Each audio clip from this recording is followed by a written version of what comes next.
നമസ്കാരം. ഇന്ത്യൻ പ്രതിരോധ മേഖലയിൽ നിന്നുള്ള ഏറ്റവും തന്ത്രപ്രധാനമായ ഒരു വാർത്തയാണിത്. ഇന്ത്യൻ കരസേനയുടെ പ്രഹരശേഷി ഇരട്ടിയാക്കാൻ പോകുന്ന ഒരു ചരിത്രപരമായ നീക്കം.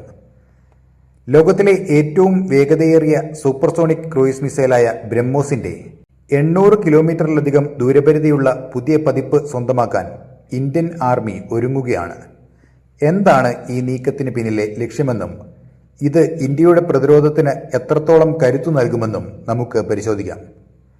നിലവിൽ ഇന്ത്യൻ സൈന്യത്തിന്റെ പക്കലുള്ള ബ്രഹ്മോസ് മിസൈലുകൾക്ക് ഏകദേശം 290 കിലോമീറ്റർ മുതൽ 450 കിലോമീറ്റർ വരെയാണ് ലക്ഷ്യസ്ഥാനം ഭേദിക്കാനുള്ള ദൂരപരിധി.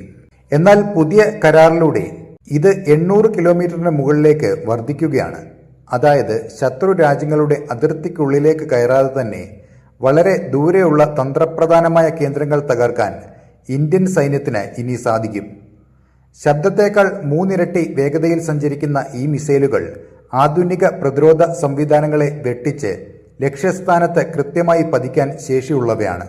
എന്തുകൊണ്ടാണ് ഈ റേഞ്ച് വർദ്ധിപ്പിക്കുന്നത് എന്നത് ഏറെ പ്രസക്തമാണ്. കഴിഞ്ഞ കുറച്ച് വർഷങ്ങളായി ആഗോളതലത്തിൽ നടക്കുന്ന യുദ്ധങ്ങൾ നമ്മെ ഒരു കാര്യം പഠിപ്പിച്ചു. ദീർഘദൂര മിസൈലുകളുടെ സാന്നിധ്യം യുദ്ധത്തിന്റെ ഗതി മാറ്റും. ചൈനയുമായും പാകിസ്ഥാനുമായുള്ള അതിർത്തികളിൽ ഇന്ത്യയുടെ സുരക്ഷാ കവചം കൂടുതൽ ബലപ്പെടുത്താൻ ഈ നീക്കം സഹായിക്കും.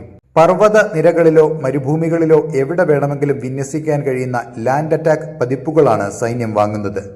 ഇത് ശത്രുക്കളുടെ കമാൻഡ് സെന്ററുകളെയും വിമാനത്താവളങ്ങളെയും നിഷ്പ്രഭമാക്കാൻ പര്യാപ്തമാണ്.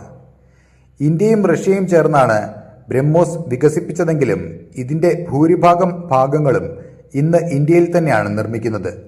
ആത്മനിർഭർ ഭാരത് പദ്ധതിയുടെ ഭാഗമായി ഇന്ത്യ തദ്ദേശീയമായി നിർമ്മിക്കുന്ന ഈ മിസൈലുകൾക്ക് ലോക വിപണിയിലും ഇന്ന് വലിയ ഡിമാൻഡാണ്. ഇതിനകം തന്നെ ഫിലിപ്പീൻസ് പോലുള്ള രാജ്യങ്ങൾ ഇന്ത്യയിൽ നിന്നും ബ്രഹ്മോസ് വാങ്ങിക്കഴിഞ്ഞു. സ്വന്തം സൈന്യത്തിന് ഈ കരുത്തൻ മിസൈലുകൾ നൽകുന്നതിലൂടെ ഇന്ത്യ ലോകത്തിന് നൽകുന്നത് ശക്തമായ ഒരു സന്ദേശമാണ്. ചുരുക്കത്തിൽ അതിവേഗവും കൃത്യതയും ദൂരപരിധിയും ഒത്തുചേരുന്ന ബ്രഹ്മോസിന്റെ ഈ പുതിയ പതിപ്പ് ഇന്ത്യൻ സൈന്യത്തിന്റെ ആത്മവിശ്വാസം വാനോളം ഉയർത്തും. ആധുനിക യുദ്ധതന്ത്രങ്ങളിൽ ഇന്ത്യ ഒരു വൻ ശക്തിയായി മാറുന്നതിന്റെ മറ്റൊരു അടയാളം കൂടിയാണിത്.